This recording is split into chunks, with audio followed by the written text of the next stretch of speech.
And 10 minutes, ladies and gentlemen, so please do take your places near to the stage and to the screens for the best view of this very special event and the show that goes with it. And I can promise you, I can guarantee you, you will be impressed.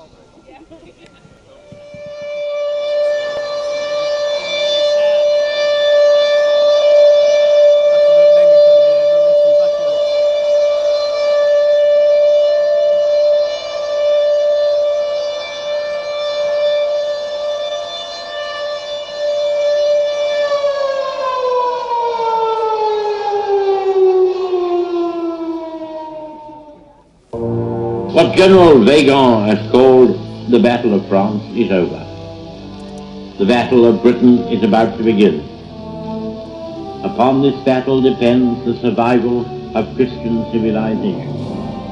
Upon it depends our own British life and the long continuity of our institutions and our empire. The whole fury and might of the enemy must very soon be turned on us. Hitler knows that he will have to break us in this island or lose the war. If we can stand up to him, all Europe may be free, and the life of the world may move forward into broad, sunlit uplands. But if we fail, then the whole world, including the United States, including all that we have known and cared for, will sink into the abyss of a new dark age, made more sinister and perhaps more protracted by the lights of perverted science.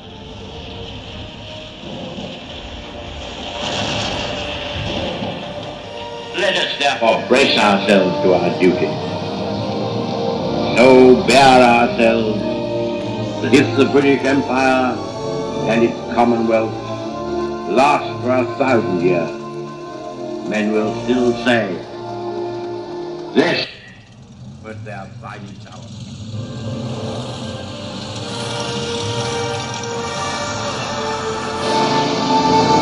The gratitude of every home in our island, in our empire, and indeed throughout the world, except in the abodes of the guilty, goes out to the British airmen who, undaunted by odds, unwearied in their constant challenge and mortal danger, are turning the tide of the world war by their prowess and by their devotion.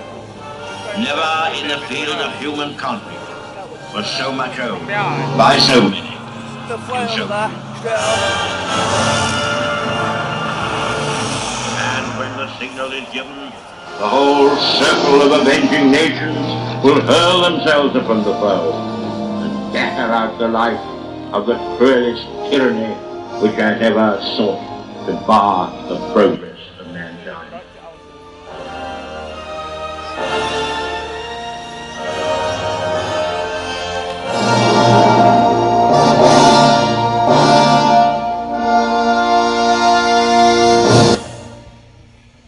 Ladies and gentlemen, a very good morning to you. This is Railfest 2012, the biggest rail show of the decade.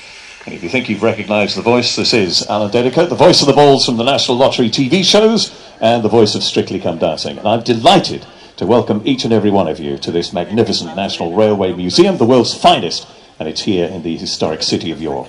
We have gathered for the ceremonial naming of East Coast Express Electric Locomotive number 91110 in honour of the Royal Air Force's Battle of Britain Memorial Flight by our special guest, the gorgeous Carrol vordaman, who will also formally open Railfest 2012. Well, now in its 55th year and based at Coningsby in the Bomber County of Lincolnshire, the Battle of Britain Memorial Flight, known simply as the Flight to its staff and friends, honours all those who've made the supreme sacrifice and given their lives in the air in defence of our country. But it specifically honours those who died in RAF Fighter Command and Bomber Command during the Second World War.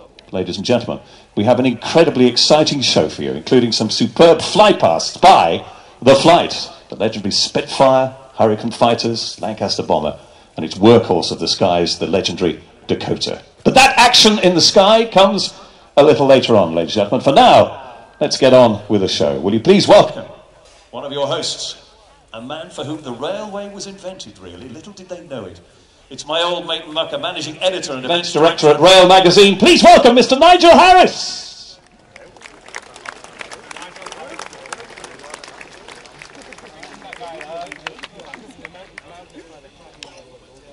Well, good morning, and thank you for that understated welcome, as ever, Allan, to the National Railway Museum, to Railfest 2012, and specifically right now, or, well, in about an hour, to the naming of East Coast speed record holding electric locomotive number 91110, our mystery object over here, Battle of Britain Memorial Flight. And up front, I really must thank my old chum, Allan Dedicoat, for being part of today.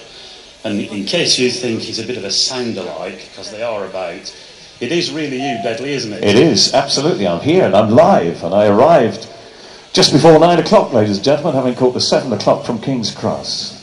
So, and we were early. I'm just thanking God you weren't late. But there you go. Just prove it's you. Give us a quick burst of Strictly. That's what they all want. That sort of thing, the Strictly. So, ladies and gentlemen, leading us all a merry dance will squadron leader Ian Smith and his partner Yvonne Masters. Please take to the floor. I think they know who they are, don't they? No, that's a sight I would like to see. Okay, thanks again to Allan, and you'll be hearing much more from him soon. Who knows? I might even get him up here later so you can actually see him. He's a bit like the Sasquatch, frequently discussed, rarely seen. Who'd like to see the voice of the balls? Oh, stop it. Well, you know, if we've got the rear of the ear and the man with the balls here, then we ought to... Oh, I can't believe you said that. No, not then can I. Did I say that out loud? It somehow sounded better in my head. Anyway, now, to business. This naming ceremony is rather special. It's far more than merely unveiling a pair of nameplates. East Coast wanted today to be much more than that. They set the bar high, and they delivered, along with everybody else on the team, as you'll see. That looks breathtaking. Really stunning, I'm sure you'll soon agree. The Evershort Rail loco was last seen in public in silver, and you'll see it very differently when it pops up next. And as you can see, Sir Nigel Gresley's world record holder for steam, the 126 miles per hour Mallard, is right there, nose to nose with the 91, to emphasise that ongoing sense of speed, mystique and glamour which the East Coast has always had, and to bring that together with the flight's very special credibility and feel is just fantastic. But isn't it kind of fitting, but also a bit spooky, that locomotive's speed record was 162 and that was 126, all the same numbers, and we've got the man with, so there you go. It all fits in. So it's a special day, not only for East Coast, but also for Evershort Rail, which owns the 91, but most of all, it's a really special day for the RAF Battle of Britain Memorial Flight, commanded by Squadron Leader Ian Smith over there, who's been ready for his tango. And he's brought a few of his friends with him. They're all over there by the trailer. And I can promise you they're all pretty excited about today, even the fighter pilots, although they are doing their best to hide it. I'm sure all of you today will have seen flight fly past before today, either on TV or live, but the glimpses are, by necessity, distant and not at all personal. So today the flight's keen to open up and show you a human face. They'll be here throughout the afternoon, after the naming, to meet and talk to you all, so do seize that opportunity. Their love of vintage machinery is very akin to the rail fans' love of steam, so you'll find plenty of kindred spirits. And believe me, the banter in their crew rooms between the fighter and bomber pilots is no different to the age-old railway rivalry between footplate crews and guards. I did hear one fighter pilot say that the Lancaster was a waste of 4 perfectly good fighter engines. It was said good-humouredly, but you get the feel. But most of all, and most importantly, make sure you take the opportunity to talk to them about the flight's mission to honour all those who died fighting in the air for Britain. I guarantee you'll be moved. I know I will, so let me get me an apology in quite early. There may be people in this country, and there may be even some of you, who can watch the Lancaster fly past and not feel anything. Well, I'm sorry, but I am not one of those people. So I will at some point today go all wobbly-voiced, and you'll just have to bear along with me, I'm afraid. I'm sure even the BBMF team won't mind my saying that their real stars, the Lancaster, the Spitfire and the Hurricane, will be with us shortly to salute the locomotive. And if you haven't seen them in the flesh before, you're going to love it. It's a first for them, and they're pretty proud, not least because Their locomotive regularly runs through Bomber County of Lincolnshire, from whose many wartime airfields no fewer than 55,000 brave young men in over 3,000 Lancasters took off to take the fight to Germany in the Second World War and never came home. We'll be talking to some of the flight's team, which does include a couple of dyed-in-the-wool Grices. Not sure it's the OC, but we'll find out. And we have some marvellous, exclusive, never-seen-before pictures and video clips to show you of pilot's eyes views from the Lancaster, not only over the Mall for great state occasions, but over the Peak District dam that Guy Gibson's Lancasters used to train for the famous bombing raids over Germany.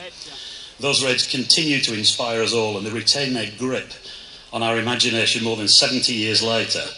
Next year, by the way, is the 70th anniversary of those raids. And last but not least, I'm really pleased and proud to say that we've also got our celebrity guest and long-term supporter of the flight, Carrol Vordaman, who will lead the honours for the naming ceremony. So, let's get cracking. We'll start with the railway stuff. Please welcome our first guest, Michael Holden, Chief Executive Officer of Directly Operated Railways, which runs East Coast.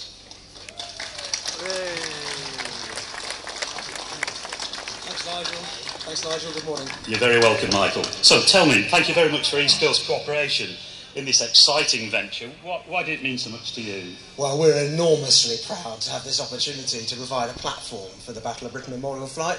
Obviously, we have a legacy that endures over decades, as does the Memorial Flight. The Battle of Britain, as you know, and the bomber flights that were launched came from many of the airfields in the southeast of England and across Lincolnshire, where our line runs through. So there's a very close affinity between the East Coast main line and with the history that we're honouring today. And we've got to see far more than just a nameplate unveiling.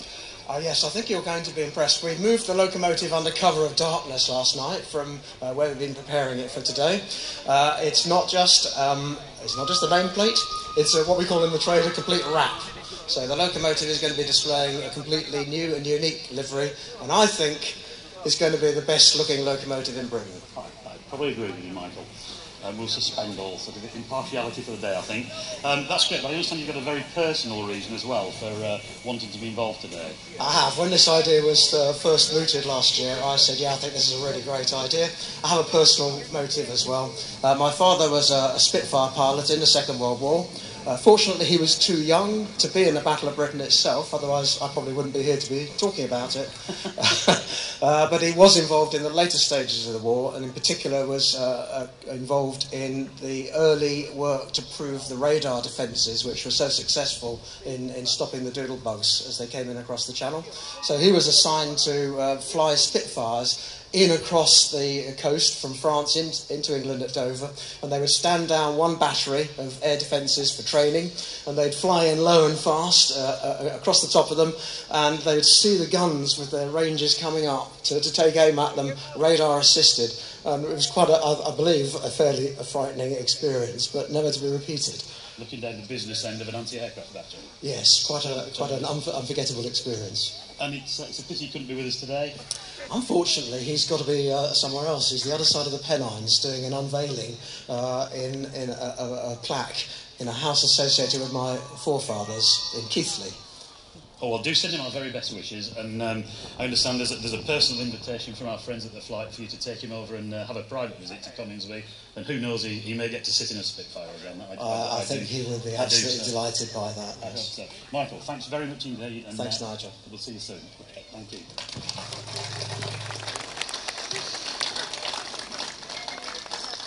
So that's the principal rail hardware introduced, and the man at the top of the company who went for the idea with such enthusiasm.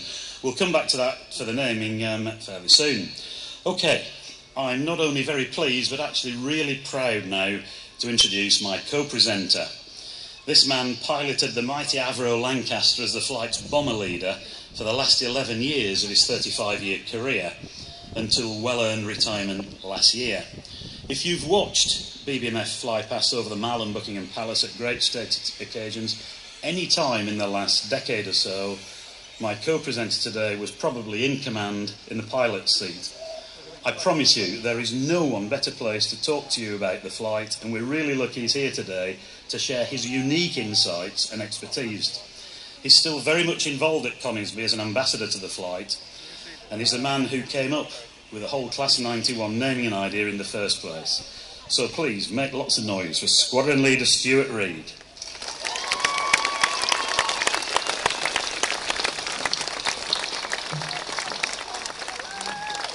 Stuart. Thank you. Stuart.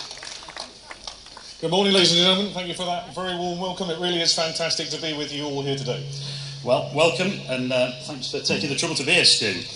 And everyone here knows that you and I are merely trying to keep our friends here entertained while the real stars of the show appear overhead. So, where will your colleagues be right now? Well, with a bit of luck, we should just be starting engines at this time. Typically, the Lancaster will be starting first, and then we'll be followed by the Hurricane, and then the Spitfire. The Lancaster gets warmed up and gets on its way, and they typically wave to the crowd that will have assembled beside Coningsby as they make their way up here this afternoon. So, when you first came up with... there we go. There we go. Look at that. There we are. There's the Lancaster starting at this time. That's Roger Nichols heading on out. He'll be waving at the crowd standing beside the fence, as he always does. That's a nice waving back. And followed by the Hurricane. The Andy Milliken should be bringing that one up this morning. Coming up now. And then shortly followed by the Spitfire. Here he goes. There's Andy. He'll be waved back. They're ready for us. And followed by Paul Godfrey and the Spitfire. Well, that's great. Okay. So, when you first came up with this naming idea, is this the sort of ceremony that you had in mind? No, not at all, Nigel. I'm overwhelmed beyond words, really. I envisaged a small naming ceremony somewhere at a country station with a few low-key photographers. I had no idea it would be anything like this. That were able to name this locomotive at what is widely accepted as the decade's best rail festival against a backdrop of the world's greatest railway museum. It doesn't get any better than that. And we're all really thrilled on the flight that we have an ambassador, not just for the flight, but all those who gave their lives in the Second World War in the air in the service of this country in the form of the East Coast locomotives there, that will be running up and down that very special East Coast main line. Everyone's gone that extra mile, especially East Coast, to make it such a great thing. Quite so, and I'm really looking forward to it, and the loco does look stunning, though I've only actually seen the artwork up to now, but I haven't actually seen the loco itself. So, how did it all come about, Stuart? Well, it's a combination of my interest in aviation and railways recently. I've long been aware of the Battle of Britain class Pacifics that used to run around southern England, named after evocative people, places and names associated with the Battle of Britain, and I thought it would be a nice idea to bring that into the 21st century and have an express passenger locomotive named in honour of the Battle of Britain Memorial Flight and all that it does around the country. And I took we had the good fortune to have a visit by Elaine Holt last August. I know she's here. Elaine, thanks very much for that. And I put the proposal to her, and she very graciously said yes. And as you know, Nigel, she pointed at you and said, get on with it. And here we are. Much more than a loco unveiling, as you can see, it's all shrouded. Oh, it is, Nigel. As you can see, it's a superb piece of work. Basically, East Coast have pulled all the stops out here. We've got a special thanks, actually, to a couple of guys I'd like to mention in particular. Firstly, Paul Emberley, who came up with the idea of wrapping the locomotive into the special livery that you see when it's unveiled later on. And also Paul Gentleman, who took our ideas and interpreted them into this stunning livery that will be revealed later.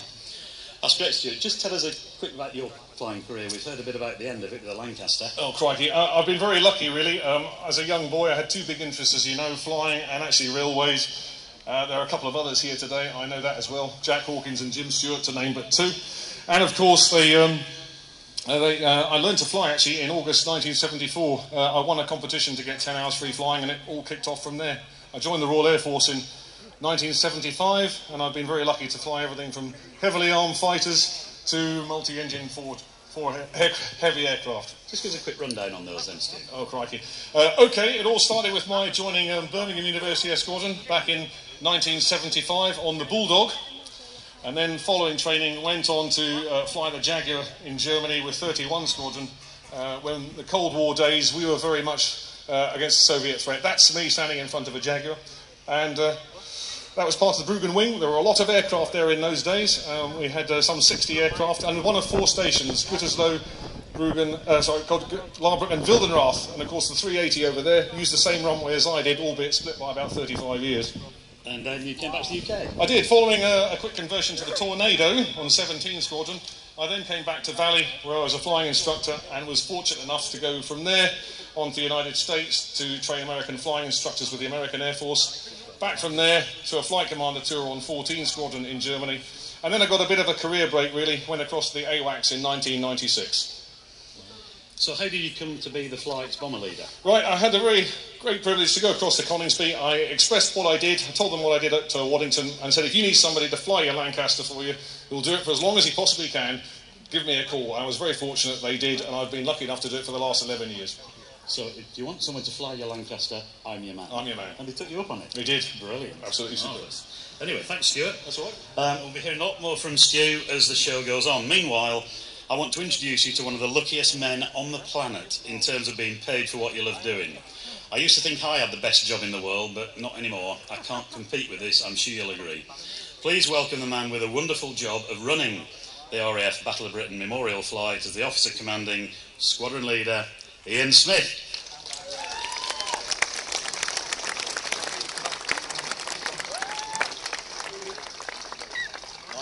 I think they made more noise for him than you. Let's have a conversation about that after. So, where do we start with you? Well, you can start by calling me Smith. Everybody else does. My mother was the only person who called me Ian, and I was normally in trouble. Okay, so no more Ians today then. So, is that true? Have you got the best job in the world? I would say so. I'm very fortunate to be in charge of the flight. It's something that I shall take to my grave. We'll talk more about why it is so important, but it's got to be the best job in the RAF for sure, and I'd certainly argue the world. So what about your flying career? Well, I'm surprised that Stu didn't mention that he actually taught Icarus to fly as well, albeit not very well. Or for very long. But Stu and I've been very lucky. We've flown all sorts of things. I was a Jaguar pilot as well, but I started my career by flying Chinooks in Germany. So 2 years in 87 Is that you flying that one? Yeah, we were out of control there. So, yeah, I think I was a co-pilot and the captain foolishly let me have a go. But, yeah, Chinooks in Germany, 87 to 89 on 18 Squadron. So that was the start of my career. I then went back to Linton-on-Ouse and I flew Jet Provosts as a flying instructor. And Jaguars as well. So I was similar to Stu, but this time I was in the UK, based at Coltshall in Norfolk, and I spent 15 years at Colt, flying with 41 Squadron. Which was great. It's a super airplane, as I'm sure Stu would agree. No longer, unfortunately, with a diminishing air force. And then I was very lucky to get onto the flight as a weekend warrior fighter pilot. And in order to wait for this appointment, I did 2 years flying the Tutor at Cranwell, which again, unfortunately, is not the nicest aeroplane that you'll ever fly.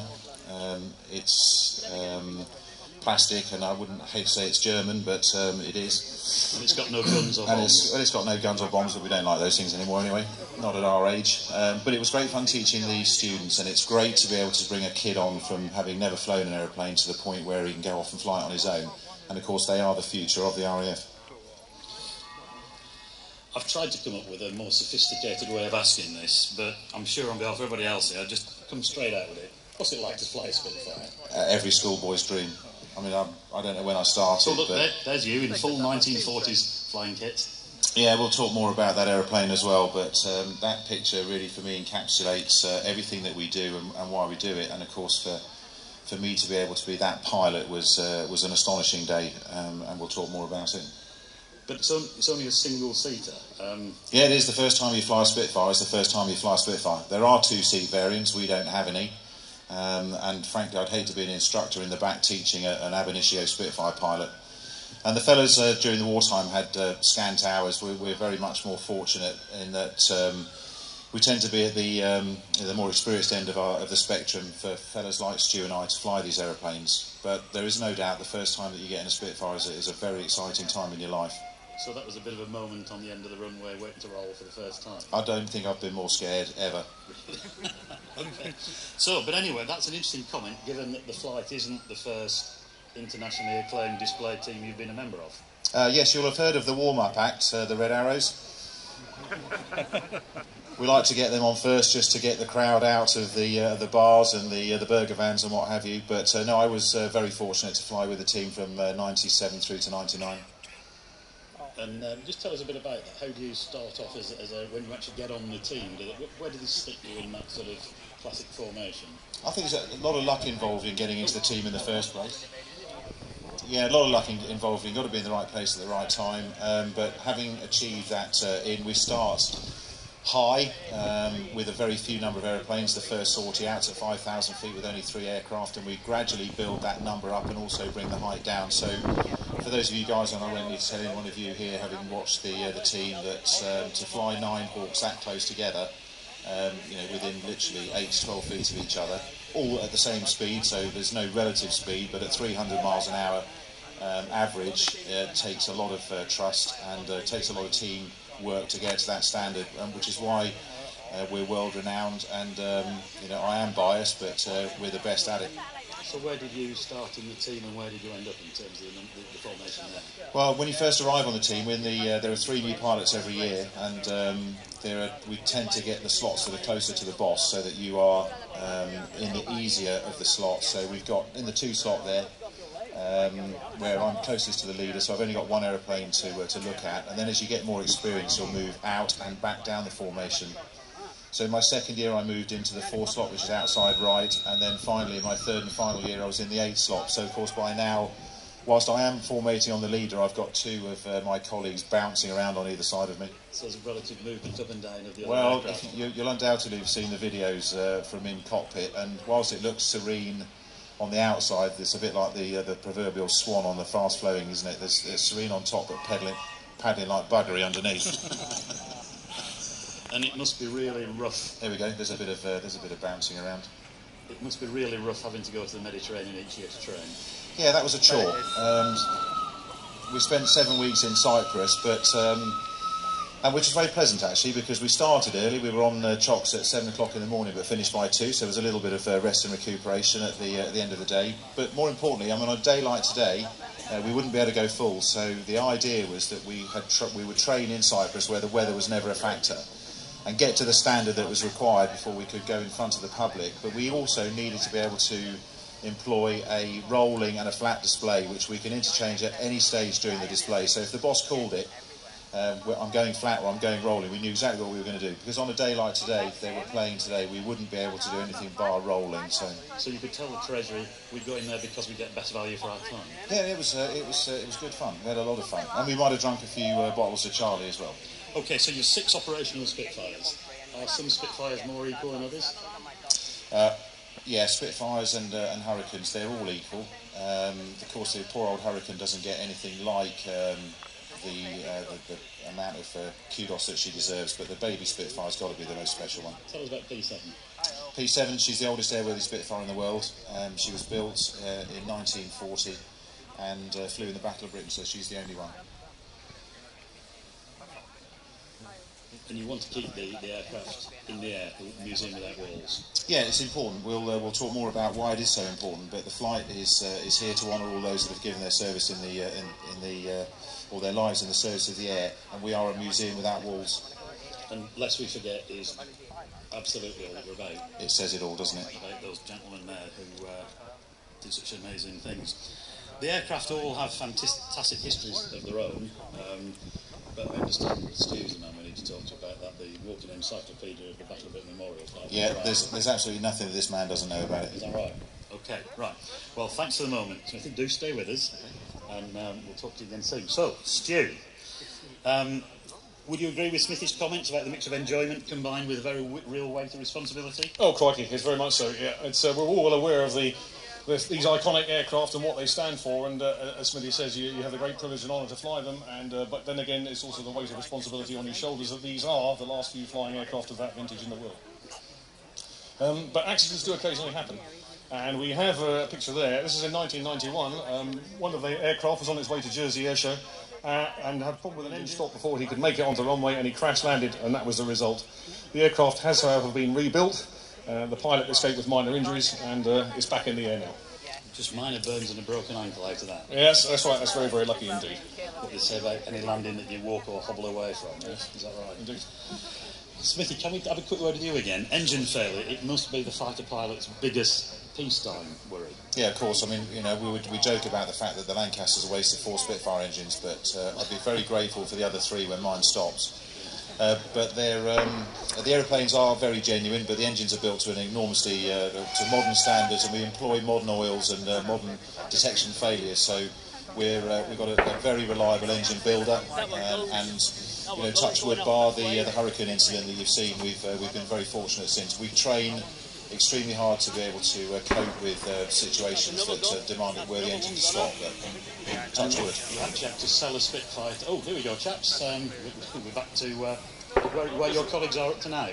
Yeah, this is them on the way. They'll be on the way up. Just a quick chat. They're just arriving, getting into formation there. Fighter pilots showing off, just proving to us that they can do the formation and not worry us too much in the bomber there. We've got some hostilities going on here. Sounds like it. It sounds like they started. I hope they get here soon. Yeah. Yes. We'll call in air support very soon. Good grief. Excellent. And that really was a thrilling picture. So, ladies and gentlemen, a big thank you, please, Squadron Leader Smith.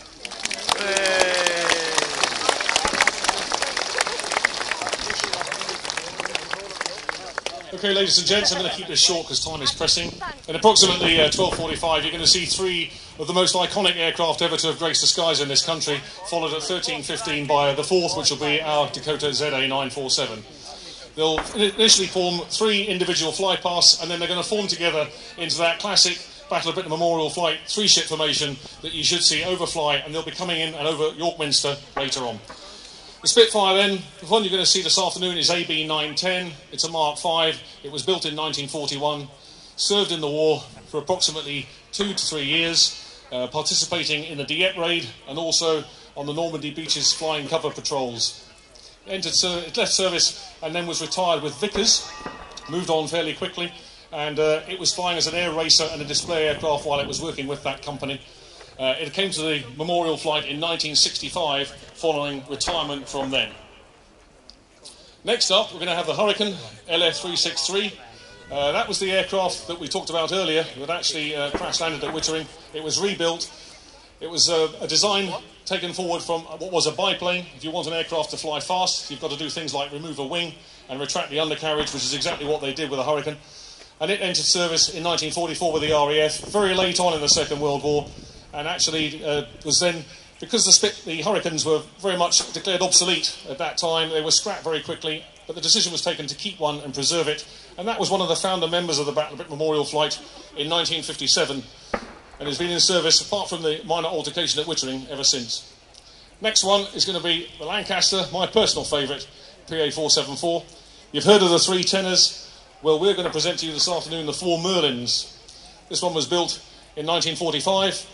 Didn't see service during the war. It was too late to enter service for the Second World War, but it went for service with a Tiger Force in Japan. The war came to an end, and it finished up being used for survey work and research work with the College of Aeronautics down at Cranfield. It was restored to flying condition in 1965 to go to Waddington, and following that moved to the Battle of Britain Memorial Flight in 1973, where she's been ever since. There were 7,377 Lancasters built, 3,500 were shot down, and only 35 flew 100-plus missions. And she's painted to depict one that did. 55,000 men gave their lives in aircraft like this in the Second World War so that we could enjoy the freedom and liberty that we do today. And the motto of the flight, lest we forget, is the way it ought to be.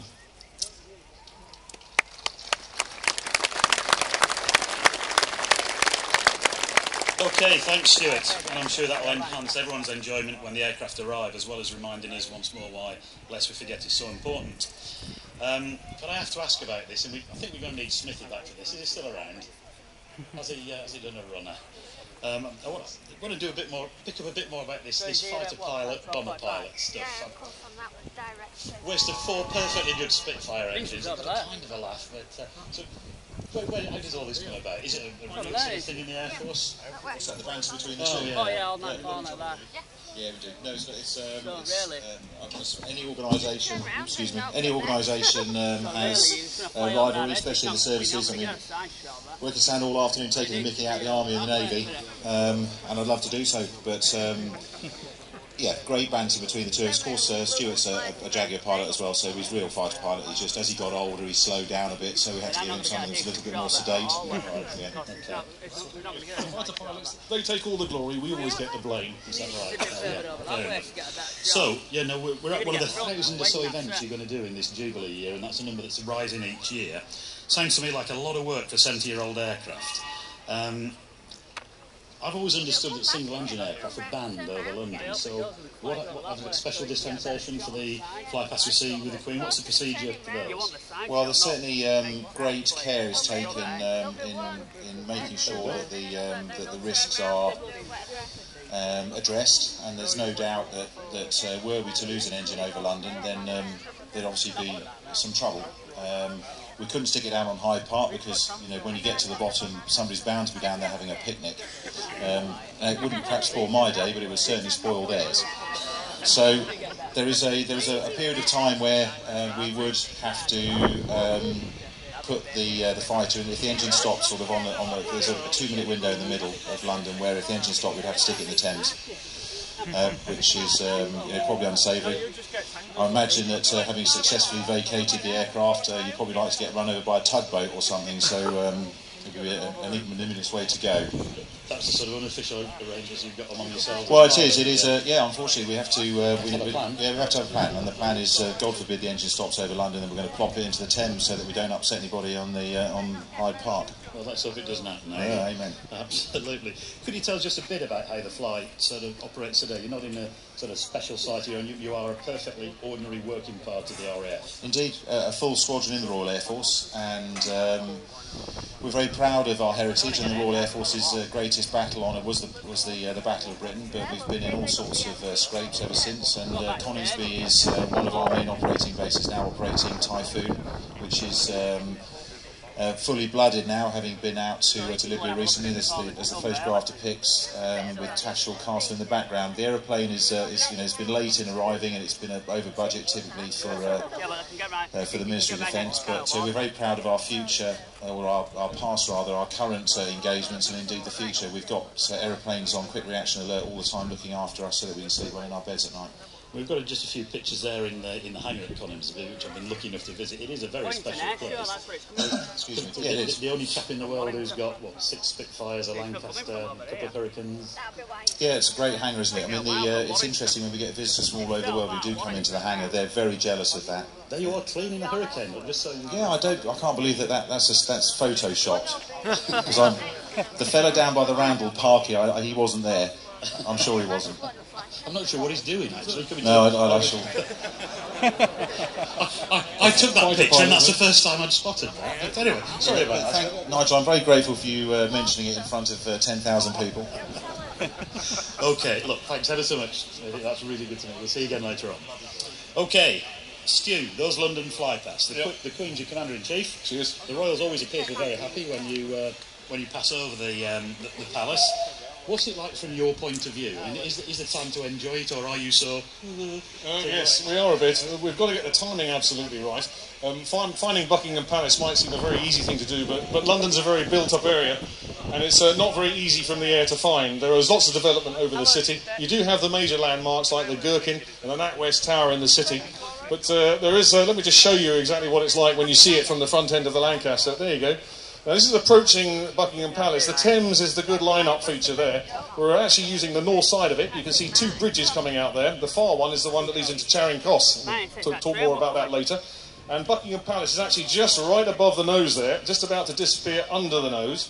Now, I've got to pick a feature a long way ahead of the palace, which I'm lined up on now, that I can keep the Lancaster and the formation of the fighters alongside me beautifully lined up as they run towards the palace. So you don't do a fly past the Victoria Station? No, absolutely right. If we would not be happy with that, watching her head do that is not a good thing. She wants to do that, which is what we are looking for. Now, I'm also using buildings as the gun's going off in Green Park in honour of her birthday. Buildings off to the left of the palace, which I can use as a fore and aft reference to my left, and I will not turn the formation until I've gone a beam there, because the last thing they want to see is the formation making this awful straddle to the right as we head off to the north.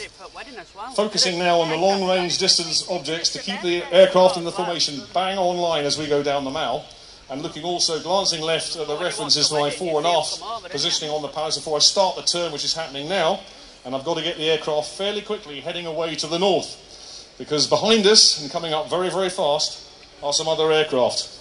We've got the formations of jets that are closing us down. We're doing 150 miles per hour. They're typically doing about 300 miles per hour, and it'll overrun us if we don't clear their way quickly. Must be a very interesting experience for your tail gunner. It is indeed. You can see them coming, and they often do comment on that. And right at the back, we have, right on cue, right at the back, we have the red arrows who are bringing up the rear, and obviously we need to turn away quickly so we don't embarrass them. Okay. I dread to think what would happen, talking to Smithy, if we didn't get it right. We'd have a one-way interview about that, but we're very professional. We take account of all eventualities and make sure that everything is covered. Which means I absolutely have to ask you, does it ever go wrong? It does. It does occasionally. We do our best to cover it up, and it does. I can share this potentially quite embarrassing, but nonetheless very true and personal experience with you that we got away with. Way back in 2002, we had just completed the pre-season air test of the Lancaster, and we got the sad news that Her Majesty the Queen Mother had died. It wasn't unexpected, because she was actually not very well. But unfortunately, we were tasked with providing a fly past over the palace as part of the funeral, as it made its way along the Mall. The rehearsals and the timing for the cortege had been done 3 times and had refined it precisely to approximately 7 minutes and 40 seconds from when the coffin left Westminster Abbey to when the funeral cortege was midway down the Mall.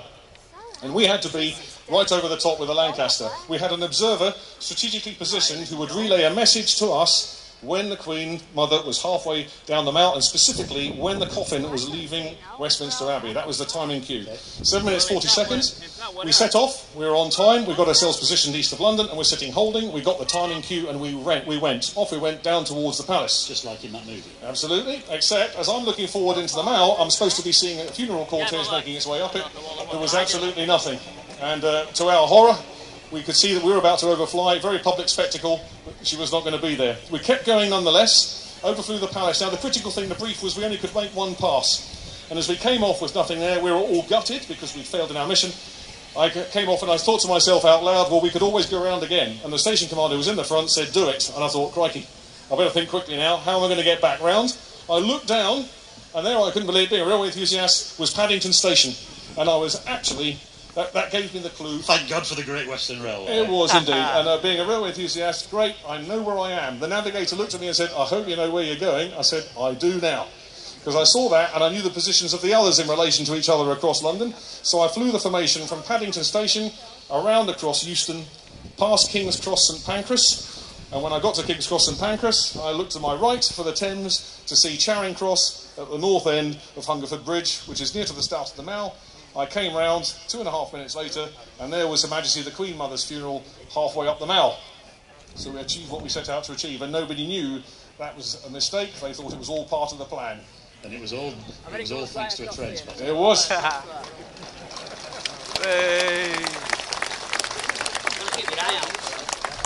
And I understand that when you watched the news that night... I did. I watched the news that night, and we were expecting to get a... Everyone thought that was the end of the memorial flight, because the brief was only one pass. The Prince Philip tapped the Queen in the royal car, pointed up through the sunroof of the royal car, and I thought, we've been seen, we've been vindicated, top cover, that's all we need. But presumably, you knew what was happening. Would the fighters know what was happening? Did you get any instant chatter in the radio? We did. The fighters, the major, who was our fighter pilot, the fighter lead at the time, and the officer commanding knew the brief was only one pass. He was sitting there, and he thought we were finished. He thought the flight is finished. That's it. The brief was one pass. Oh my goodness, he's going round again. And he sat there watching the compass turn. He rolled out, and he couldn't see what was happening because he was looking at us, not looking at the ground. Didn't know the conversation that was going on the flight deck and what had happened. So there's a bit of RAF crept in, was there was indeed. There were a few. When we got back, he stormed out of the cockpit, shot back in, was about to go and apologise to MOD profusely for what we'd done, but fortunately they said you did exactly the right thing. I've seen some interesting acronyms in emails from you and Smithy to me. There's all sorts of FFSs and goodness knows what. I'm still trying to figure out what they are. I can't discuss those not. Anyway, back to the programme. Bomber Command's most serious, celebrated race during the Second World War were the nighttime attacks on the German dams led by Squadron Leader Guy Gibson's 617 Squadron Lancasters. They used Barnes-Wallis's famous bouncing bombs, which held the public's imagination at the time, and the raids for their audacity and bravery, and they retain their power and impact on us 70 years later. Yeah, well, a key part of the job at Coningsby is welcoming the veterans that fought in the Second World War and reintroducing them to many of the aircraft they haven't seen for a good 50 years plus. These are the men of Fighter Command who flew in the Battle of Britain, and also those in Bomber Command under Arthur Harris. He's no relation to you, is he, Nigel? Not that I know. Oh, good, good. And basically, their life expectancy was measured in terms of days rather than weeks, and they had the courage to take the fight back to the enemy. Fighter Command lost approximately 1,000 men during the period 1939 to 41, and Bomber Command lost another 55,000 in the 3,500 Lancasters that were shot down. If a Lancaster captain was in his early 20s, he was actually a veteran. So as in most 20th century conflicts, the lads who were lost were around about 19.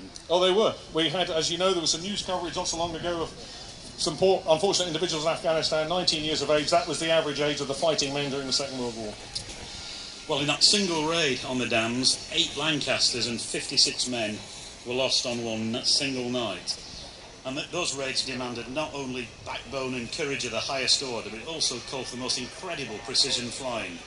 And we're really lucky, and Stuart, I have to just harp on this. Is it true that these movies, you had the camera gaffer taped to the strut and the cockpit of the Lanc, and you've only admitted you did it since you retired? I couldn't possibly... Okay, sorry. We're lucky that Stuart can give us a flavour of just what those brave young men went through, lest we forget indeed. Okay, we're about to see a video sequence. This was taken on microphones. A video sequence taken in 2002, when we were 2008, sorry, commemorating the 65th anniversary of the Dam Busters raid, and we were flying the aircraft down over Derwent Dam. Now, I'm working extremely hard to get the Lancaster down into the valleys here. There's a lot of manoeuvring going on. It's a very physical aircraft to fly, a lot of control action going on. We're using both hands to move positively but gracefully manoeuvre it into the lower valleys, just exactly as Guy Gibson did in his training sorties running up to the Dams raid. This is exactly what these fellas were doing. I had the benefit of several hundred hours flying fast jets doing this, but nonetheless it was very, very sobering to do this and replicate what they did. I've got to work extremely hard here to get the aircraft down over the water because I've got very limited time to actually get things sorted out before we come in round over the dam itself. And this is us weaving down over the upper Derwent Dam. In front of me now are a clump of trees that I've got to avoid and get the aircraft down to... I had a 100 feet limit, and the Dam Busters on their day were using 60, and they were doing it by night. I was doing it by day. So I'm taking a racing line here to position the Lancaster right as far ahead of the dam as I can to line it up and get it set up so it looks right, and if you were aiming a bomb, so you get the standoff distance right at the right height. The aircraft is positioned. It'll stop. I've got, for real, there would be AAA coming up from those towers, and the enemy would be shooting at me, and I've also got very limited time to sort it out from here at night at 60 feet.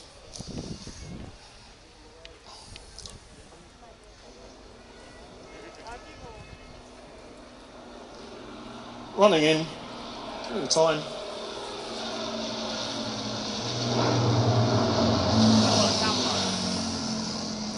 Over the top and away, and with all that AAA action going on. And we had, as a crew, to reenact what they had done. We couldn't possibly follow in their footsteps, but it gave us something of a flavour for what they did. Very brave men indeed. You said there, Stu, that you had to work very hard. I did. Presume you mean physically yes, very hard. It was lots of this going on. There was lots of that going on. It's to get the aircraft to react to your control inputs, you've got to operate the controls quite positively and quite vigorously, but not to the extent you might overstress it. It's a very graceful old aircraft. You have to take great care with it, but you're using the controls in a very positive manner. So all the control surfaces are controlled by cable? Oh, they are, yes. Mechanical wheels and pulleys. Yeah, it's a fly-by-wire aeroplane, quarter-inch steel cable, the old sort. Okay. This came as a complete surprise to me, but I'd never realised until I sort of visited Coningsby and was lucky enough to get into the cockpit with it. The Lancaster was a single pilot machine. It was, very much so. We use a two-pilot machine. We have two pilots for peacetime airshow work, but during the war they flew with one pilot in the cockpit, and the flight engineer was very much his supporter.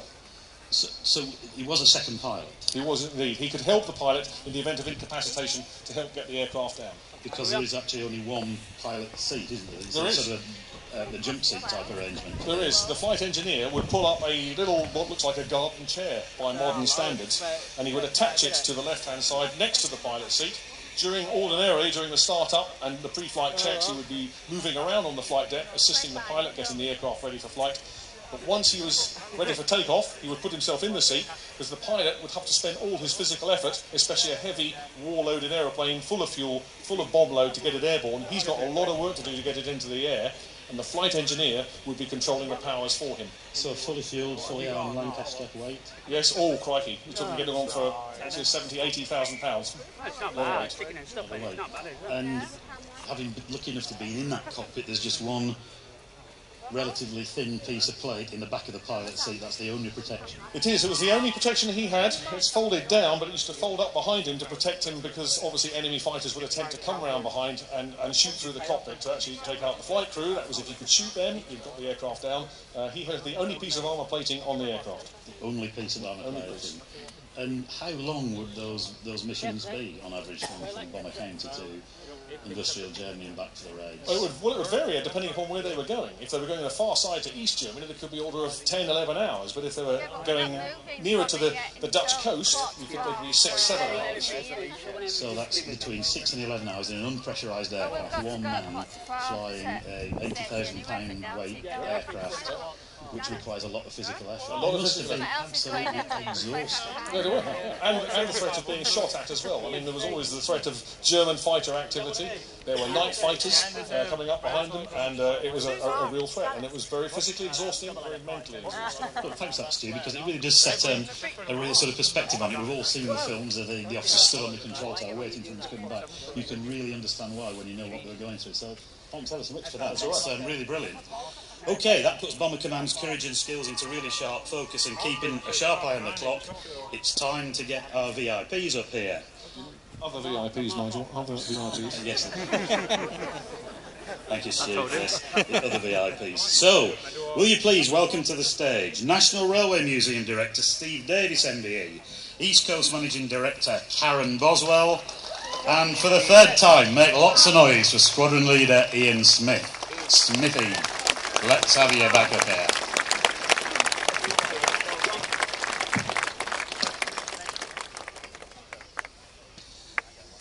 Ladies and gentlemen, to say that the National Railway Museum is honoured and privileged to host the naming ceremony of East Coast Locomotive 91110 on this, the opening day of Railfest 2012, would be the understatement of the century.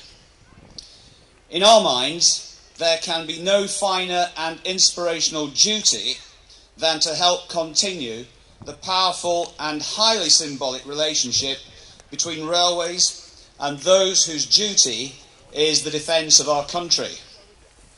Locomotives have been honoured with regimental titles, ships' names, and of course aircraft, RAF squadrons, and senior figures associated with conflict from the dawn of railways.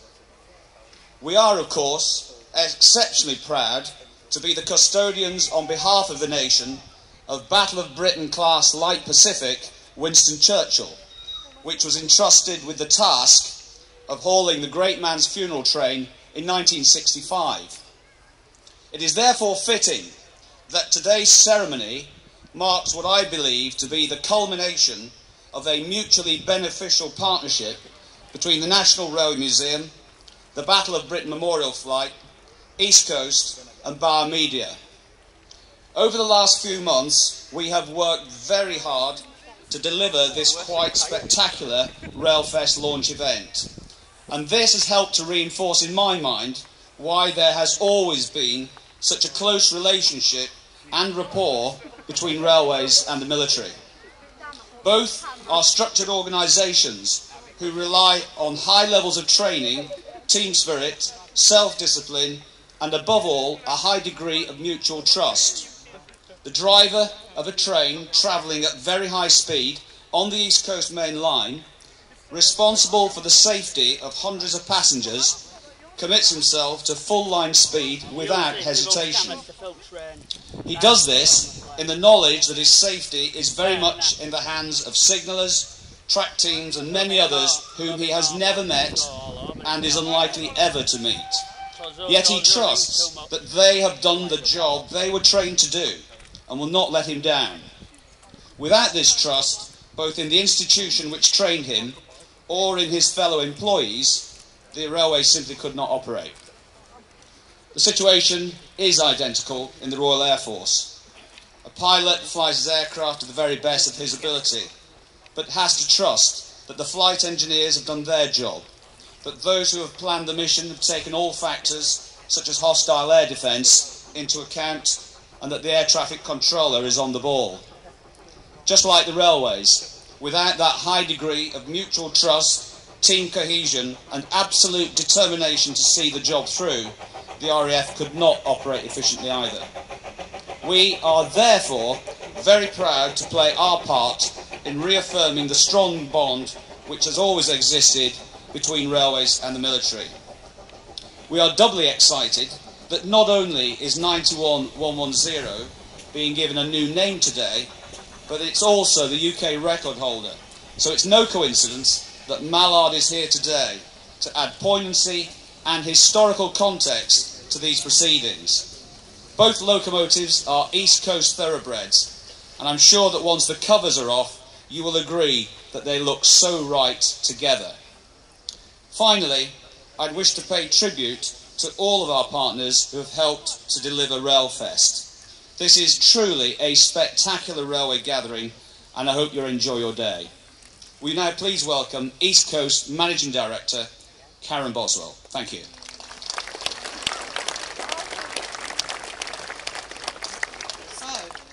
Ladies and gentlemen, it really is a massive thrill for us, for me personally, to be here today at this opening event of Railfest 2012. And of course it's really great to be here with our friends at the National Railway Museum. I'm short, obviously. I put on my heels.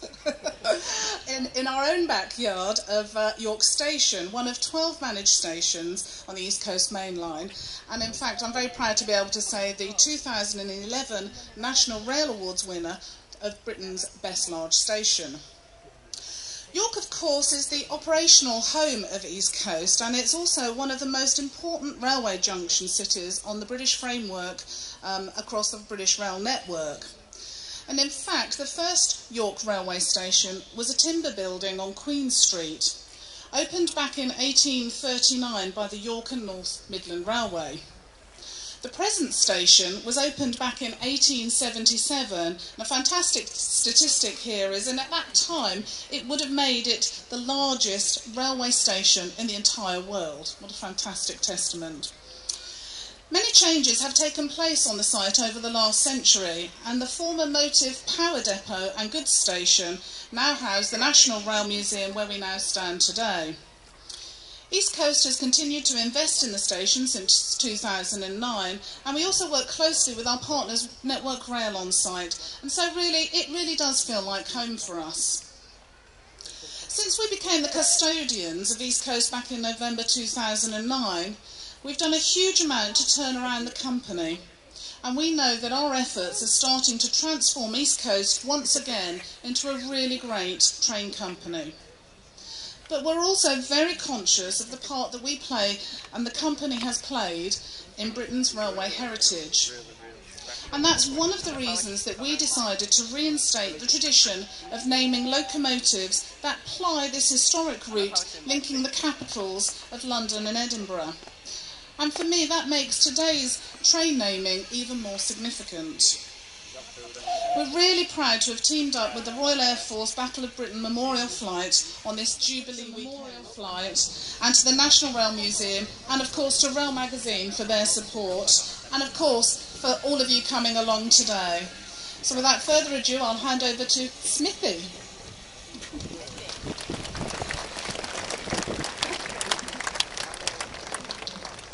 I have got my heels on.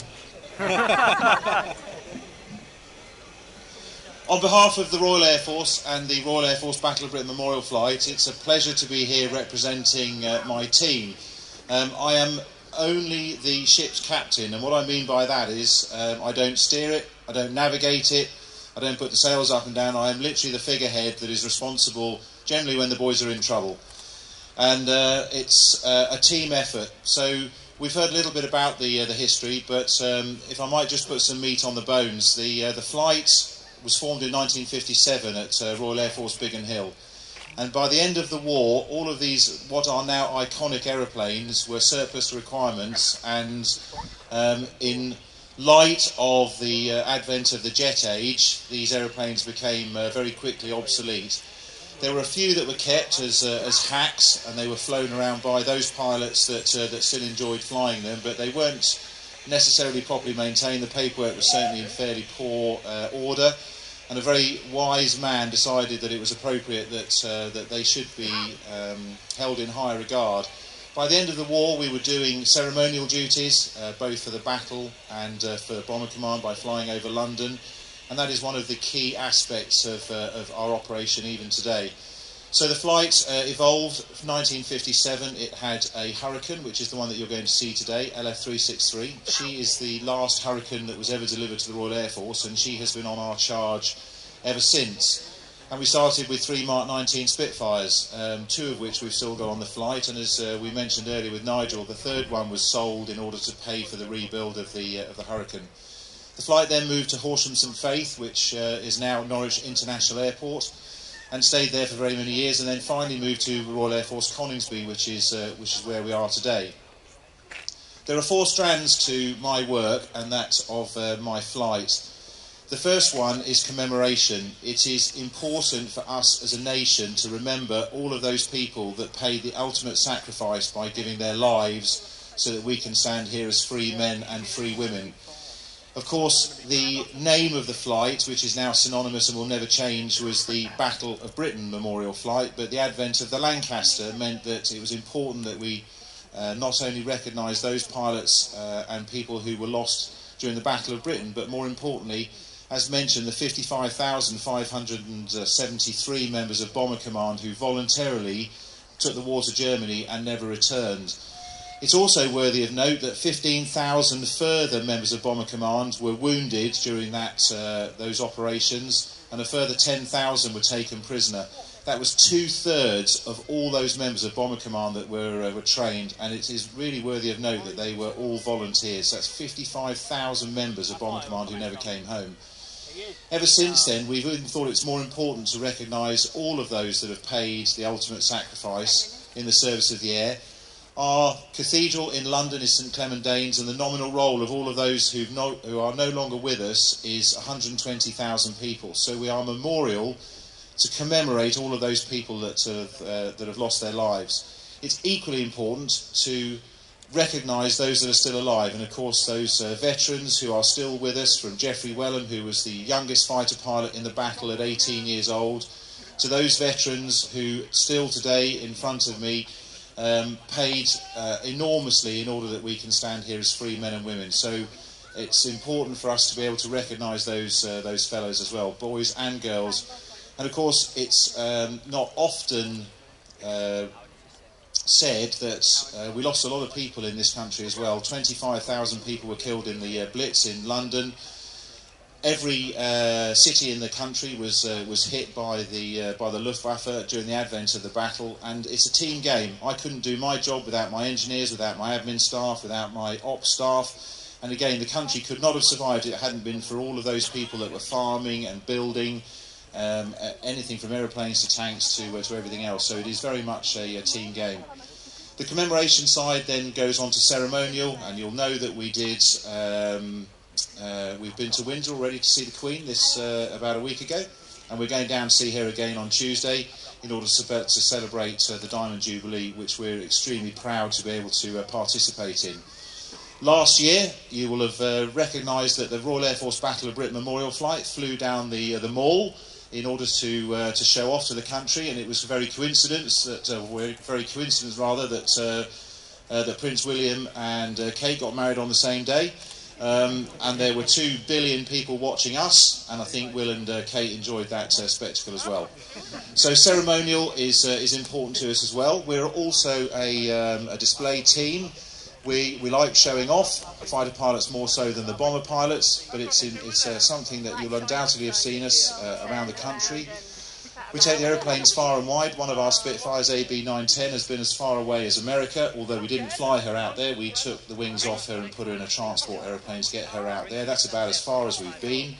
but we're regularly into Europe. The Dakota went to Malta last year, but more often than not in this country. So it's nice to be able to get out, and we are a museum without walls. And I've no doubt that you'll agree with me. It's nice to see trains and aeroplanes in museums, but it's also nice to see them running up and down train lines and also in the air where they should be. They should be in their natural environment, and it's important for us to recognise that and ensure that they stay in their natural environment.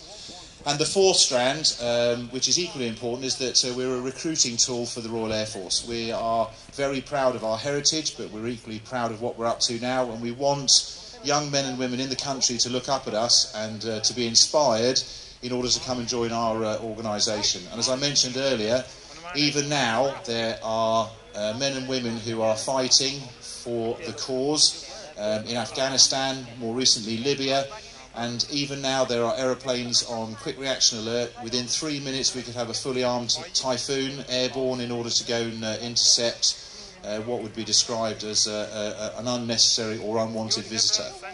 For those of you who came from the Midlands, about 3 weeks ago we put a sonic boom over the middle of the country when we were authorised to go supersonic in order to chase down a helicopter that was misbehaving.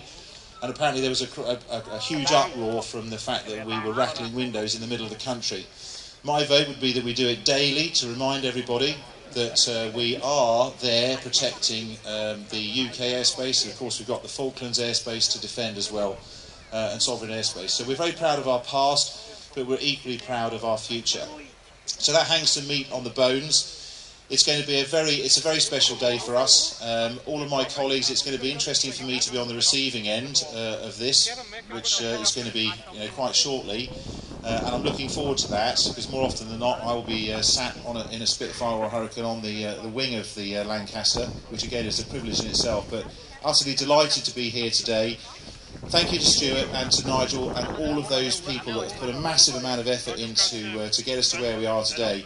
And there's no doubt that we're extremely proud that this train will be charging up and down the East Coast line wearing our colours. And for that I'm very grateful. And she carries those immortal words, lest we forget. Thanks very much, Smithy. We've got a couple of minutes, so I've always wanted to do this. I'm going to go walkabout and talk about a couple of people down. It's the Freddie Starr moment. And who shall I talk to first? I'll talk to you in a minute, Carol. I don't want to ignore it. Elaine, Holt, you at East Coast when we've got this project underway. Thanks very much for that. What do you feel here today, seeing all this come to life? Well, it's my first time back on the East Coast since I left just before Christmas, and I have to say I couldn't be more proud. This is a project we started last summer, and it's come to fruition, and just hearing the words from Smithy about what we're commemorating, so actually slightly brings a tear to my eye. So fantastic, great job. It is very emotional. And husband Steve, you're an air fan as well. Oh yes, definitely. Seen lots of museums around the world, and really looking forward to the flight past. So am I. And there's a chap over here I really want to talk to, Paul Gentleman, the man who designed the livery. So, Paul, you've worked on this since last August, really. Really big moment for you, yeah? Very, very proud indeed. It's been a hard slog, but it's been quite emotional at times, and I'm just looking forward to the loco being unveiled and seeing what people think. Yeah, me absolutely. I must also apologise for Stuart and I subjecting you to a bit of design by committee when we sat around your laptop and you were drawing it up. It really does look great. But thanks ever so much for all the fantastically hard work you did. And I understand that you supervised putting all the vinyls on it as well. Yeah. I've just spent the last couple of days down at Doncaster doing all that. So did you travel up with it at 2 o'clock in the morning? No, but I was here at 3 o'clock in the morning to see it come in, and at 4 o'clock in the morning I was painting the buffers. Oh, really? Okay. You've done other work for East Coast as well? Yeah, I actually I did do design work for the Flying Scotsman logo as well. That's the purple one that's running up and down. Well. That's right, yeah. And I actually did all the original branding for East Coast as well when they first launched back in November 2000. Did you know? And have you got any other secret projects you're working on at the moment you can share with us? I have got some secret ones, but I can't share them with you. Darn, it was worth a try. Okay, right, just a real quick one over here, because I can see some gentlemen from the flight. I think they're all guides, you gentlemen, aren't you? Yes, we are. Yes. So you volunteer at Coningsby to show parties around the home of the flight? That's right. Yes. All it's doing, and you wouldn't think from looking at these people, there's a wealth of knowledge here. Don't know something, somebody else does. And if they don't know, I don't. So we can always, between us, give everybody a good tour around the hammer. I know you do. And are you all former Air Force? Most of us are. We do have some army people here, and we allow him in. Yeah, we allow him in because he's a grand old fella. Jolly good. And I understand you've got a bit of railway past, haven't you? I have. Who's been talking to you? I will do our research. Yes, 2500 was my engine. So that's the Stanier 3-cylinder tank in the museum. So you're at Plaster, were you? I was at Plaster, I was a fitter. I served my apprenticeship there. I worked there as a fitter. And I'm glad to see the thing's still there. Brilliant. And on behalf of everybody, thanks everybody for your workers' guides there, chaps. You do a fantastic job. Right, I'm being told I have to get back up here now. Blimey, Martin Brundle makes it look so easy. Smithy, you're taller than I am. I haven't got my heels on.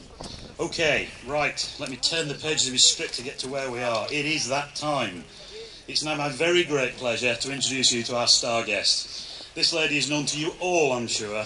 She's a long-standing friend and enthusiastic supporter of the Battle of Britain Memorial Flight. She's certainly a household name, and I hope she'll forgive me for saying this, but if she isn't thus regarded already, I'm sure it's only a matter of time before the Daily Mail starts adding the words national treasure in front of her name. Please make lots and lots of noise and a big warm Northern Railway and RAF welcome for Carrol Vordaman.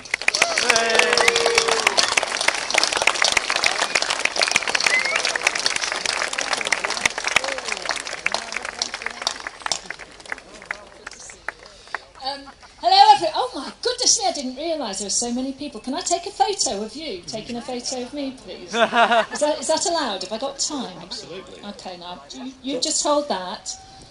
Okay. And then I've got something to remember. Right. Okay, smile! 1, 2, 3, yay! Wave! Thank you. Got that. Right, I'm very happy about that. I'll be tweeting that later. Thank you. It's a delight to be here. Absolute delight to be here.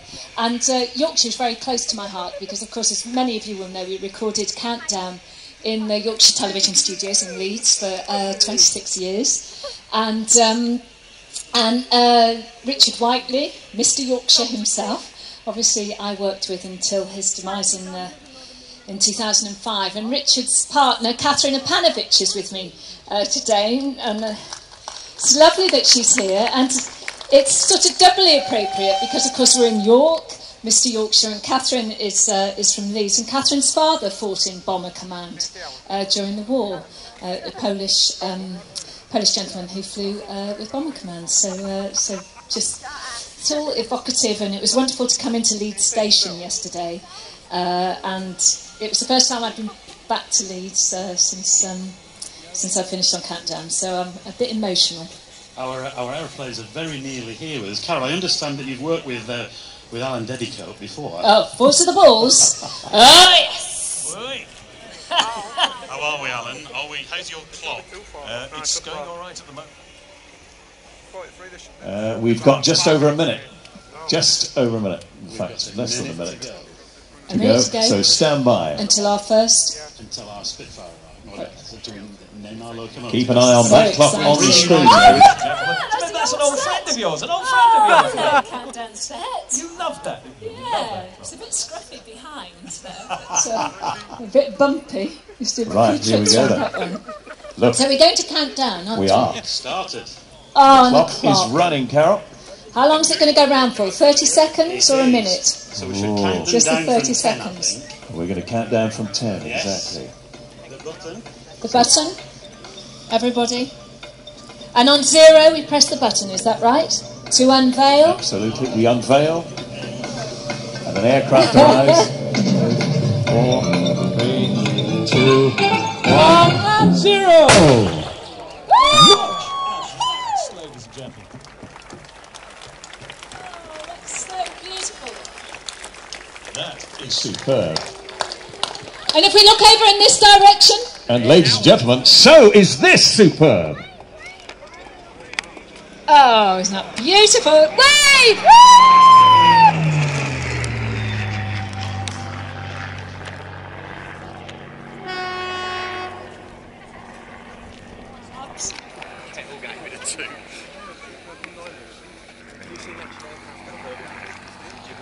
Just letting you enjoy there the fantastic sound, ladies and gentlemen.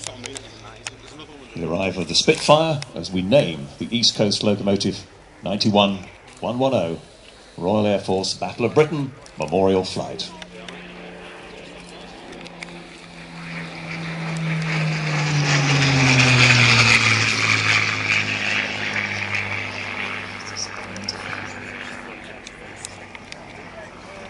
So Spitfire Mark V, AB 910.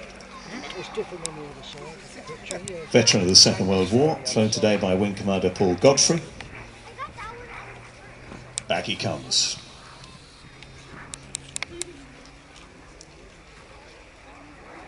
Listen to this.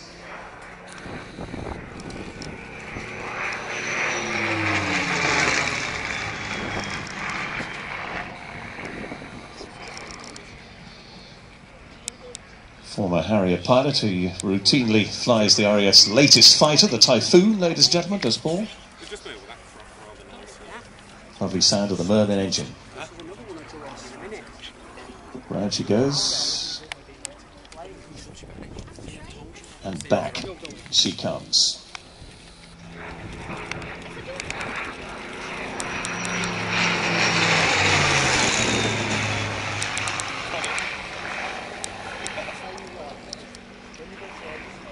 Absolutely iconic sound and sight in the sky. Nothing else like it, ladies and gentlemen.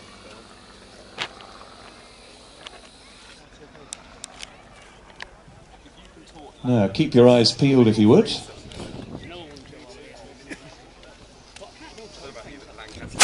It's not over yet.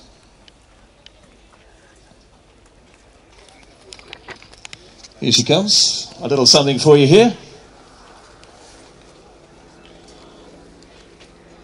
A Hurricane.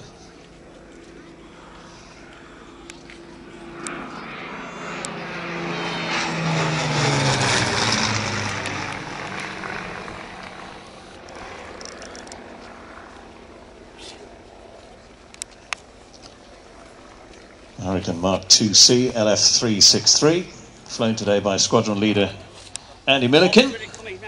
Former Jaguar pilot, this guy. Also now flies the RAF's Typhoon as well.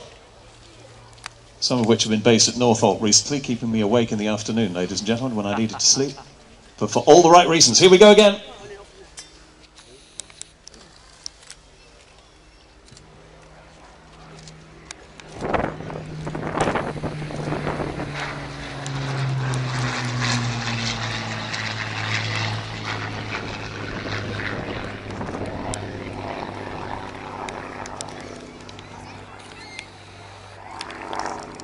This was the last Hurricane to enter Royal Air Force service in 1944.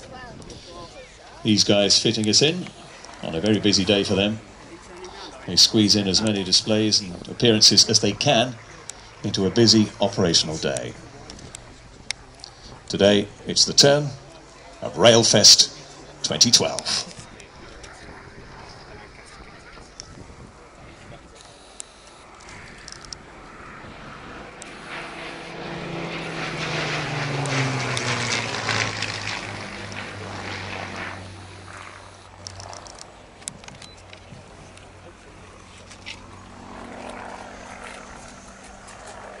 Well, it tends to be the Spitfire that gets all the glory, but the Hurricane very much the workhorse of the Battle of Britain fighter force, of course.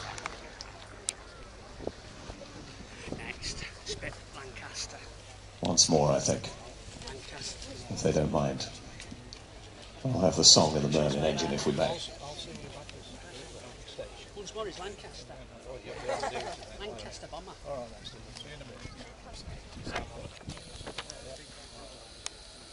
And what these aircraft will do is group together and give us a real treat very shortly.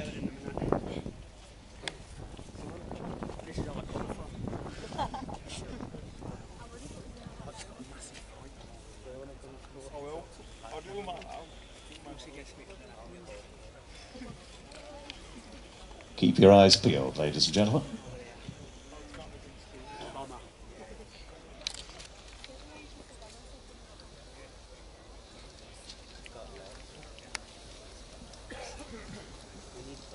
Another special guest,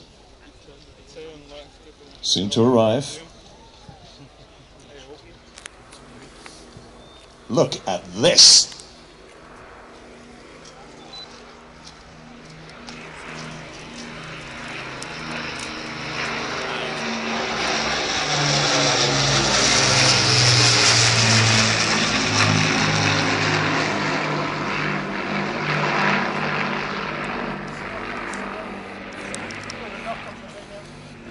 What a beautiful sight.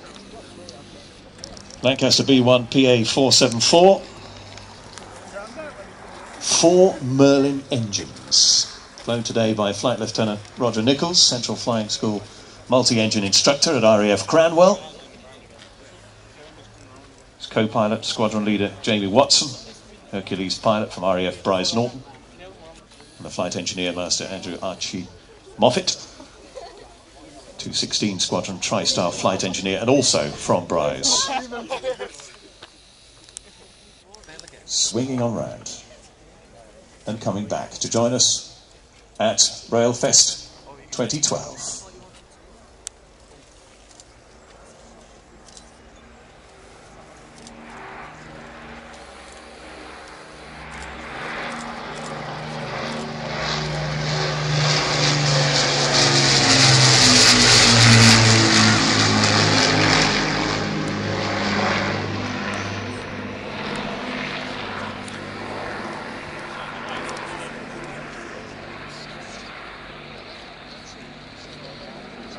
Regarded by many, most even, as the best British bomber of World War II.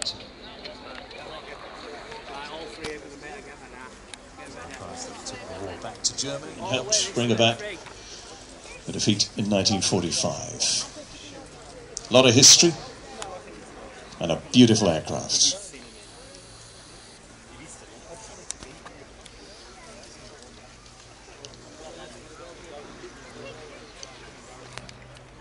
Let's take another look, shall we?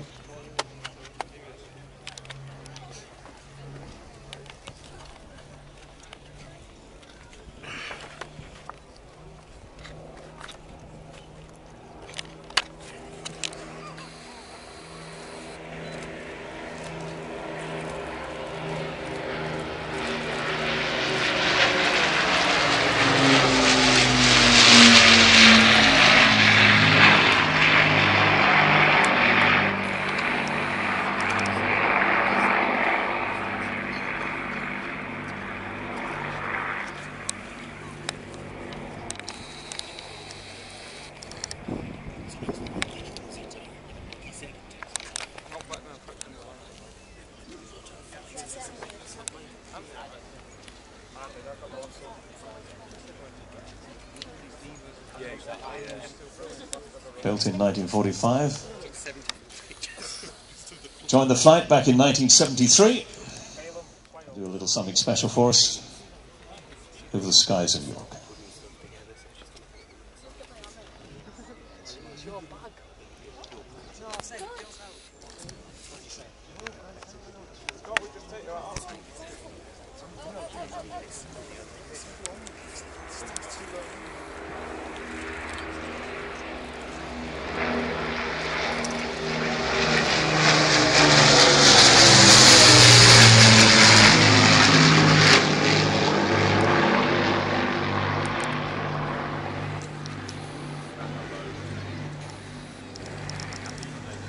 So there it goes, ladies and gentlemen, in search of some friends.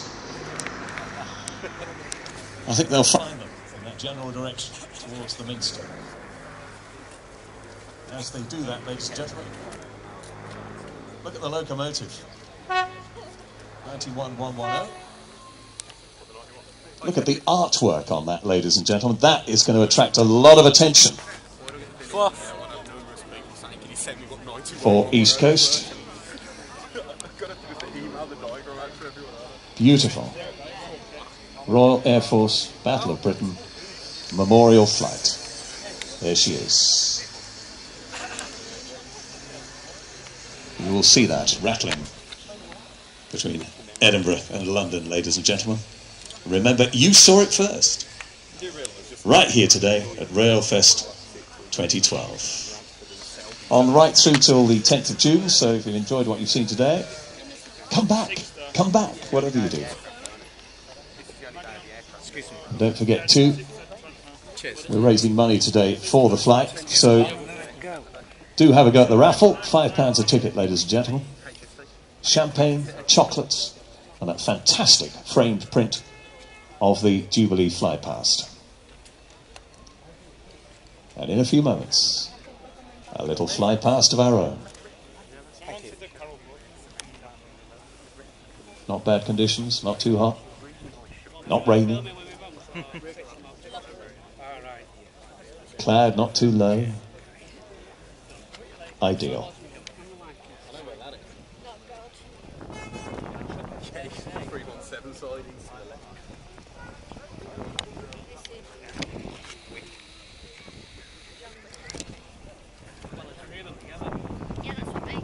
Keep those eyes peeled, ladies and gentlemen. Something magical is about to happen. And cameras have spotted it. Look at that. Wow. Take a look. And now listen.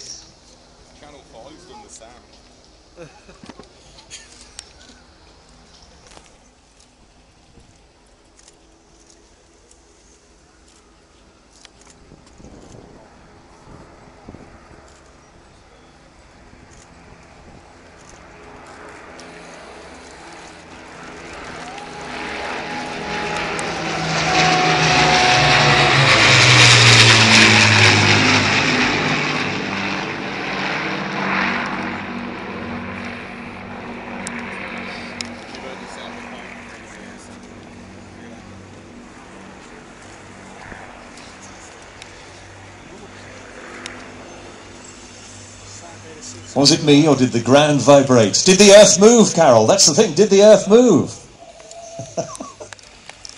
That was fantastic. Round they go. As I say, this is just one of many appearances they make across the summer, ladies and gentlemen. And we are just so grateful that the flight have joined us here today at Railfest 2012. Rounding off a fantastic naming ceremony. East Coast locomotive 91110 was just a number. Now it's Royal Air Force Battle of Britain Memorial Flight, and you will see this train quite a lot, ladies and gentlemen. Here they come over the trees. That's just superb, and they're doing this just for you.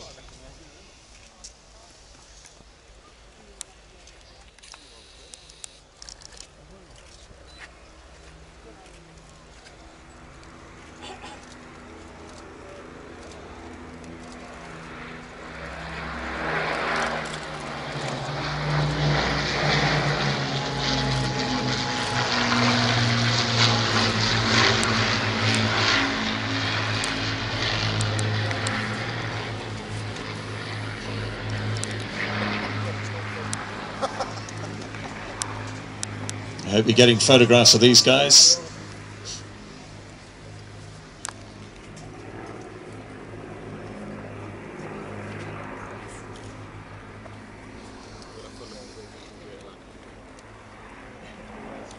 Yeah, they're like shining around the lights.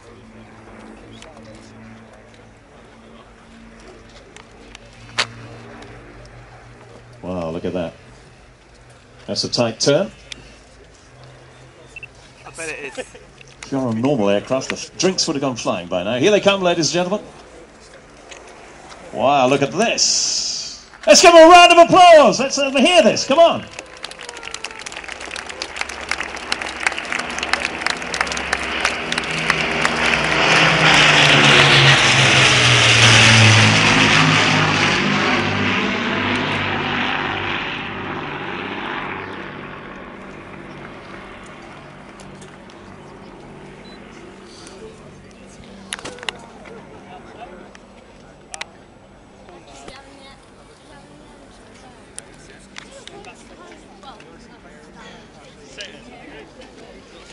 Absolutely brilliant. And there they head off, ladies and gentlemen.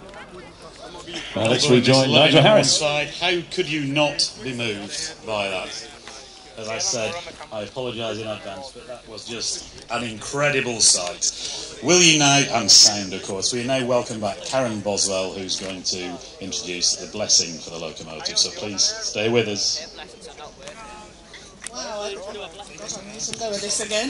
But it's just astonishingly, it leaves you tingling. So absolutely astonishing. So thank you so much to the Battle of Britain Memorial Flight. And I hope that when you that train has taken your breath away too. So poor gentleman, he should feel so proud of what he's achieved there.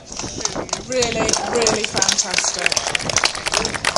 So, and I want to continue with another long-standing railway tradition. In situations like this, we would always provide a blessing on the rail locomotive, and we've got our railway chaplain, Stephen Sorby. So, if we can just pray a little bit of silence for Stephen. Thank you.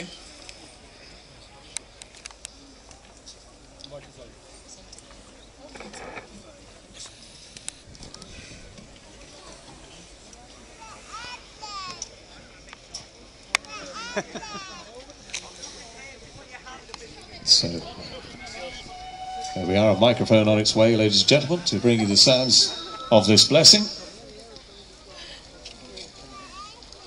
All happening in front of the locomotive itself.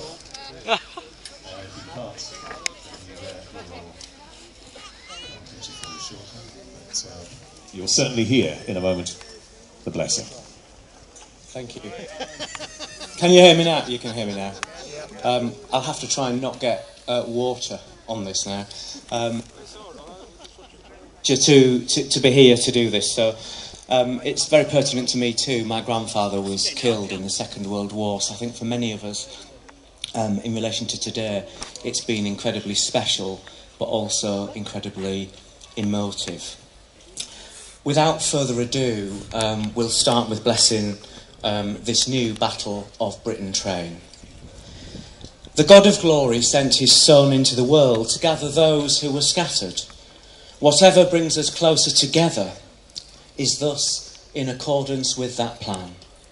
We who are separated by great distances are brought nearer by salvation. Let's then call on God to bless those who have worked on this project, to bring it to fruition, to honour those who fought so valiantly for our freedom, and to seek his gracious protection for those who will make use of it. I'm going to try with some rather kind of ethnic looking leaves to bless the train. If I fail with the water, I think I'm just going to pick the vase up and throw it at the engine. It might actually have more of an impact. So I'll just give somebody the microphone for a moment.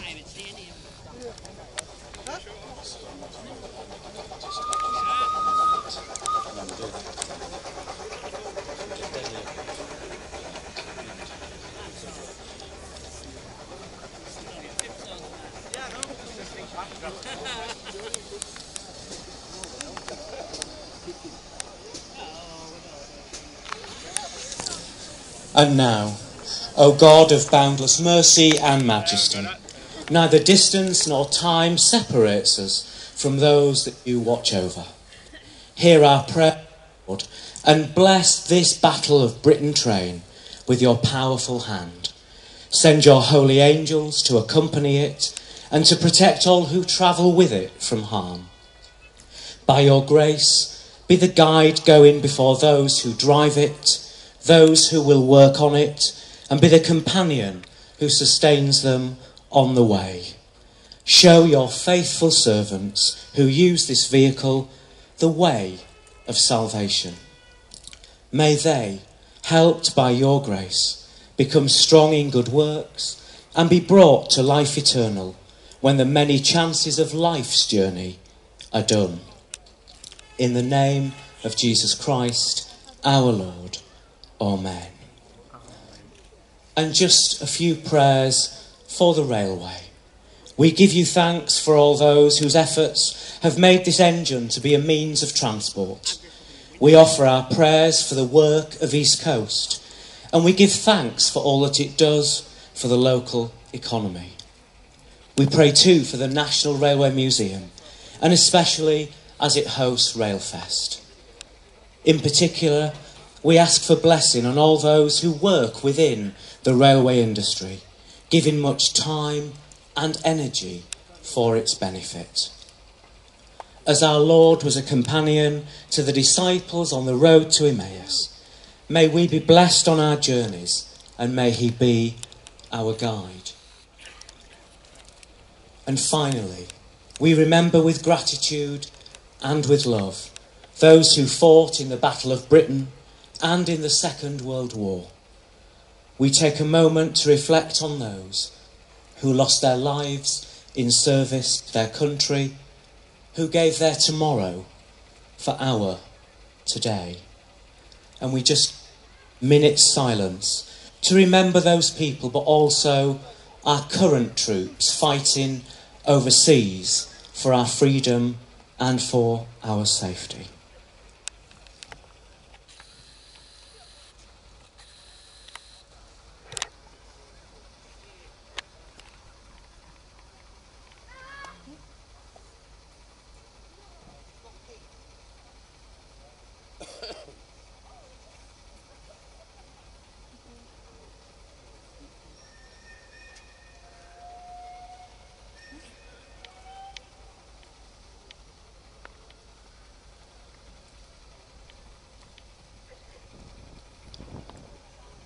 We give thanks for those who returned and are here today. And finally, may the Lord be the guide on our travels and journey through life, so that we may travel in peace and reach safe destination. And may the blessing of God Almighty, the Father, the Son, and the Holy Spirit be with each and every one of us, this day and always. Amen. Thank you, Stephen. Thank you very much. Do bear with us just a few minutes. We've got one or two bits and pieces more for you. Thank you so much for your attention and interest, and that brings us almost to the end of today. One little bit of sad news is that I'm afraid we will not see the Dakota fly past at 14:15. The aircraft has got a small technical problem, which means that we won't be seeing him today. But look, the East Coast has got fine traditions for glamour and speed, and we've reinforced all those today. And I'm sure that the locomotive will continue to fascinate and move in every sense the people that travel behind it. Stu, as the man who came up with the idea, a few words from you. Well, thank you very much, Nigel. I was to say, really quite emotional seeing it like that. It's taken 9 months from start to finish. It's just absolutely amazing, really. I couldn't believe what's been done. It's been absolutely fantastic. 91110 is now effectively the 11th member of the BBMF fleet. She'll be storming up and down the East Coast main line, taking that message around the country on our behalf, along with the wonderful sight and sound that you saw earlier on of the iconic aircraft of the flight. She repays tribute to the few of Fighter Command and the many of Bomber Command, all of who gave their lives in the Second World War in the air, and all those who've given their lives since, so that we can all enjoy the freedom and liberty that we do today. It's not one without great cost, and this locomotive will continue to remind us of that. It says all that needs to be said, really, lest we forget. Well, look, this naming project honours all those aspects, and it bridges the years from the Second World War right through to today. Look, there's loads of people who've made this happen. Too many names to mention, so no Oscar-style speech from me today. All the people concerned know who they are, and they have our profound gratitude. It hasn't always been easy, it has always been worthwhile. There's a little more to come informally over the next hour after we close this ceremony in a few minutes. Smiffy has had a 3-line whip, and he's brought a few people over from the flight. They're pretty recognisable. They'll be here all afternoon. They'll be around the trailer. I think Carol's agreed to stay for a few minutes for photographs and autographs, so please don't mob her. Form an orderly queue. And she'll be happy to see you. Stu and I'll be down there too after the show, so if you want to chat to us until you get to the important people, that'll be fine. I can't sign off today without an enormous thank you to Carol for spending time and coming and giving today.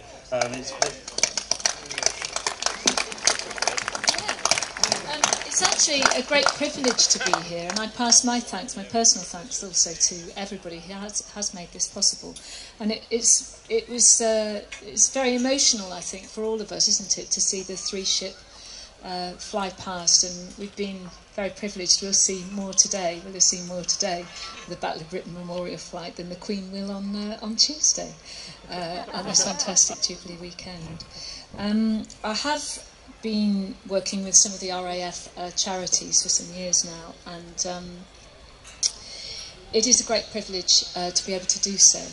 And most particularly just in recent months with the Bomber Command Memorial Fund, which the late Robin Gibb established, as you know, a number of years ago. And that was because of those more than 55,000 men, 55,573 very young men who gave their lives in Bomber Command, almost 1 in 2 of them, didn't get any recognition at the end of the war, and didn't receive medals at the end of the war, and it was a great pity. And this memorial, which is now built, will be unveiled. It's built on the north side of Green Park, just next to Hyde Park Corner. It will be unveiled by Her Majesty on June the 28th. And on that day, the Lancaster we've seen today will fly over and will drop 1 million poppy petals as a sign of peace and a sign of remembrance for all of those men who died. And it will be a great privilege to be there on that day and to help with that. And if you want to donate anything towards that, you can go to bombercommand.org and just donate a £5 or whatever you want to do. And you'll know that a handful of those petals, which will be dropped in recognition of those men on June the 28th, will have come from you. And we'd be very thankful if you could do that. So I'm quite overcome, really. And Smithy was saying, obviously that's the first time you've seen the three-ship fly past from the ground, haven't you, in the last 7 years? Because he's normally up there, and it really makes your hair stand on end, doesn't it? Nigel went as well, didn't you? We were all very emotional. So we're grateful to everybody who's made that possible, and also, most of all, to everybody who has come here today in recognition of the fact that this is important to all of us. And I should be cheering this locomotive on whenever I see it pass through. I have to say, yay, I know that one.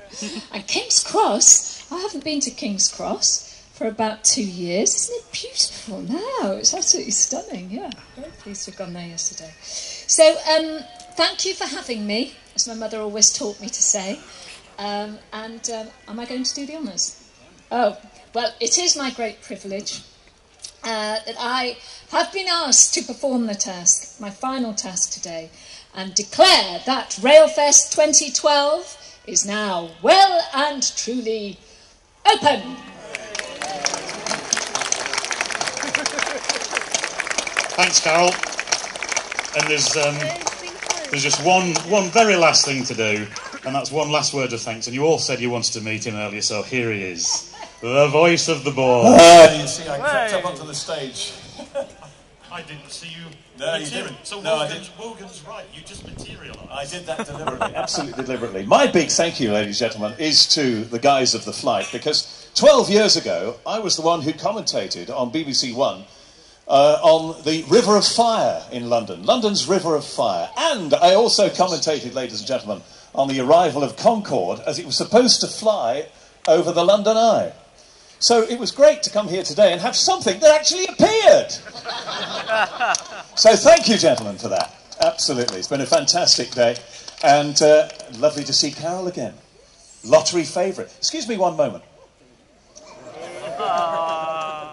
Fantastic. And I shall next be seeing King's Cross in about 3 or 4 hours' time, because we're on BBC One tonight, 9:20. Do join us. Thank you, Alan. And again, thanks to Carol. Both of them have given their time freely today for this fantastic naming of this. So look, thanks to absolutely everybody who's made this happen, and thanks to all you for making it such a very special occasion now. And before the lump in the throat takes over, I'll say goodbye. Have a great afternoon. Thanks a lot. Bye-bye.